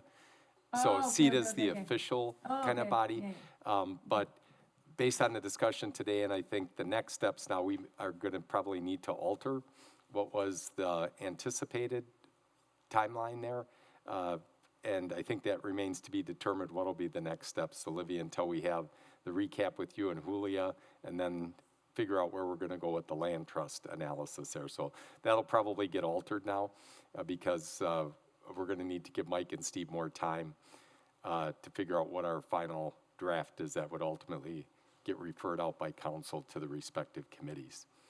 So once we have that meeting, and we'll figure out next steps then, and we can send out an email to kind of update people on our approach at that time.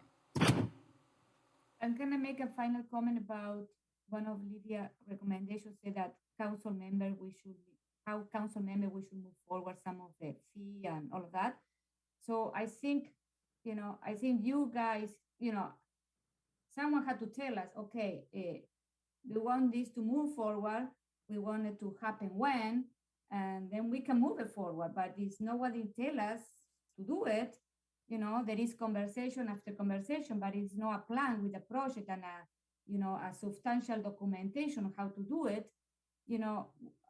As an elder, I cannot move forward if I don't have all this proper documentation, to move forward a resolution like this. So I think Joe was aware of the fact that our committee wanted to do that, so he is our point person, right? Maldonado is our point person. I think he knows what's happening. Yeah, I mean, I'm willing to move forward. What the committee would like to request that I do. So. Well, I think there was a discussion. I think there was a discussion of. At the last meeting. Go ahead. I think there was a discussion that,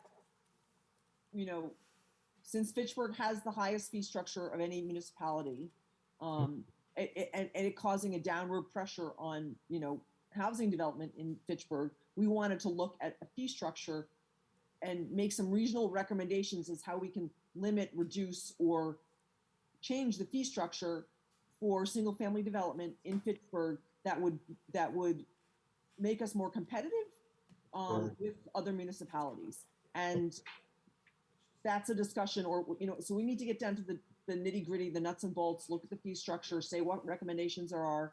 In the housing plan, I'm pretty sure that we have a comparison of fee structures across Dane County municipalities. So that's something that I think that we want to get into. And I don't know if we've gotten into the specifics of that, but I think that's something we want to get into. And that's where we're at. Julia? Yeah, I mean, I know, like, Joyce and I had met once to discuss how to bring updates to, from the housing committee to CETA to council. We had talked about, having a meeting in between housing and between housing meetings and council to figure out the logistics of that. None of us have met since then. And I think our last meeting was 3 months ago. So, I mean, yeah, I'm willing to do the will of this body, but I mean, I think I need a little bit more direction than I've been getting because I've literally had one housing meeting and this housing meeting. So I think I need a little, again, as an elected official, I need more direction than this. And I think we need to meet offline to discuss this. Joe, this is Joyce. I'm going to address Julia's comment because on March 21st, a memo did go to the council, the mayor, and CETA from the Housing Advisory Committee looking for direction. So you're off the hook. It's not your responsibility. And there was no feedback received either at CETA or at the Housing Advisory Committee. So I just want to correct that. Yes, we did reach out in a formal way, and at the Committee of the Whole meeting in August, we asked for direction as staff. So that's, I guess, our concern as staff is if we don't have direction, I just can't go to different departments and tell them, hey, you need to do this. The fee schedule, that's going to involve a lot of different departments and a bigger conversation than just parks. You know, it's going to involve finance department, all sorts of groups, because we're not just looking at park fees. You're talking about waiving zoning fees and building permit fees and all sorts of fees. So I just want to be clear on some of these things, because I believe at the last meeting it wasn't real clear. I felt like sometimes there was questions as to what staff was doing, and I just want to be clear that we are actually doing things and we are taking your direction. However, you know, we're only able to do what we can do. Does that make sense to everybody? Let's Yes. do this in the sake of time here. Let me connect with City Administrator Chad Brecklin and figure out what is the process for discussion and approach to fees.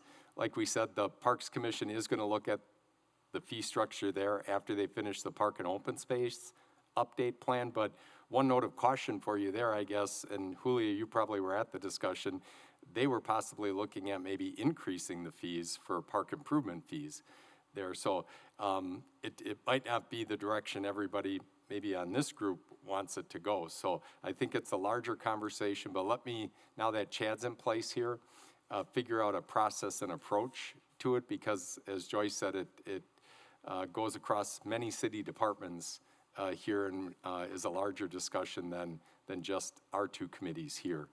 So I will give an update on that once I have a chance to talk to Chad about how we approach that, and I'll probably work with Chad and engage the alders from both CETA and the Housing Committee in that conversation to figure out the best approach for it. Thank you, Mike. And Joyce, I just want to make clear that we're not saying that you're not doing anything or things aren't being done. I think we're all just a little bit confused about how the process happens and how best to continue to move the conversation forward and what needs to happen. So I think that, you know, please don't think that we're not thinking that you haven't done anything. I know that you wrote that memo, and, you know, it's been an ongoing conversation, but I think we're just all kind of unclear about the actual process, and it is a big consideration, but maybe at some point we can come up with a framework to go through these considerations. And Brian, I just want to call on you because you had your hand up earlier. Well, I think we're kind of addressing it. The Housing Advisory Committee doesn't have any authority to create any policy. And what Julie has essentially asked us to do is create policy, which is not within our scope. And so we're putting it back on CETA, who has authority, and on the alders who create the policy to do that. Now, we can come up with some recommendations again, but I think that's one of the things that with this committee we've struggled with, is that we were given guidelines with the task force and how it was set up and the guidelines and goals. We came back with recommendations, gave that to CETA or to the alders in March or whatever it was, and we haven't seen anything back. And that's the committee is getting frustrated with the lack of movement, I think. Okay. That's what's being voiced here, and I just want to make sure that that's understood, that the committee doesn't have authority to create policy. I know that. I want to clarify my point. I didn't say that you can create policy, but I think that you can work in the document and come with recommendation and say, this is what we like to see, and present that to CETA. You know what I mean? So one is easy to say, okay, we need to reform all the park fee and all of that, and then you see that, or your elected official do it. So I think my expectation that you bring some proposal on the table that CETA can review, because now we are going to do that review. I am in the park commission, so I'm going to be involved in that process, reviewing the parks plan, that the fee structure is there too. But my recommendation is, or my expectation is that if you want to change something, you have seen something that we need to change, bring some recommendation to see that to us, so we can starting with that information or documentation, also your proposal, and then we can move forward from there. That's it. This is what I. And that is my understanding as well, is that it's in the housing plan, so there's already policy in stated by Fitchburg in the housing plan that we need to look at our fee structure. It's more expensive. We need to look at how we can be more competitive.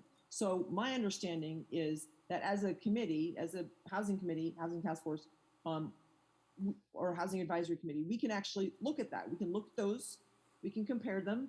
We can say, you know, and it's going to take a while. We're going to have to put together a process where how we're going to look, you know, we'll look at this one first. We'll have a discussion about these, each one of these, and maybe over time, you know, we come up with some general recommendations to CETA about, and maybe we actually talk about the process. This is what we're going to do. Here are the 6 structures. Here are the fee structures.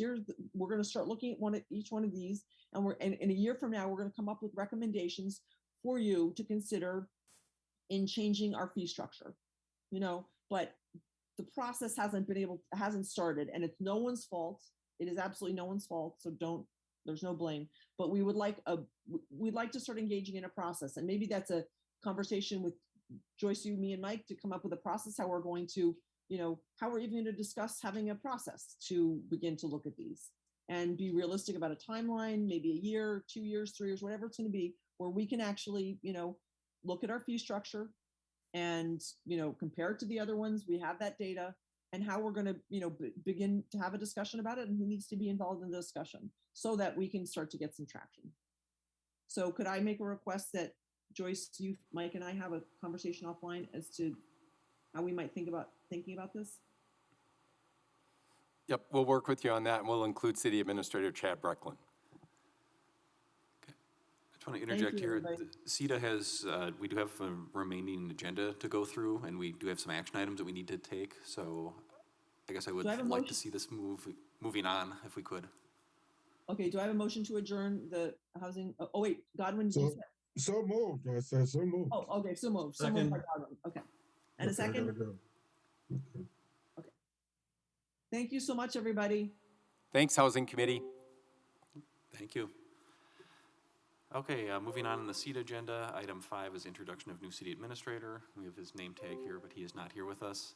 Item number 6 is resolutions and ordinances. We have resolution R-144-21, authorizing acceptance of fabrication and installation of exterior wayfinding signage project bid.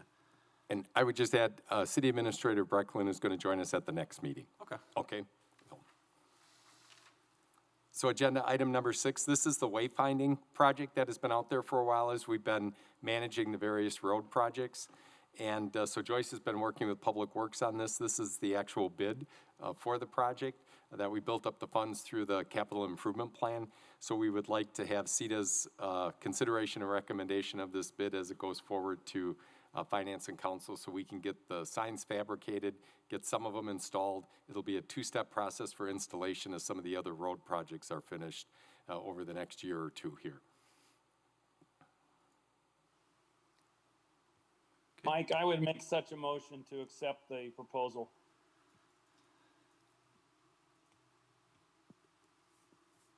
There's a motion. Is there a second? I will second it then. Any discussion on the resolution? Seeing none, all those in favor signify by saying aye. Aye. Those opposed, nay. Aye. The resolution is adopted. Thank you, Mark, for hopping back on. No problem. I apologize. My grandkids waited as long as they could. They're outside. Okay. In the interest of time, and while Mark's here, do we just want to adjourn? And then I can always send out an email with some updates. I think that would probably be the best, unless there's any really pressing questions for Mike. Okay, we're on to item number 12, adjournment. Is there a motion to adjourn? A motion to adjourn.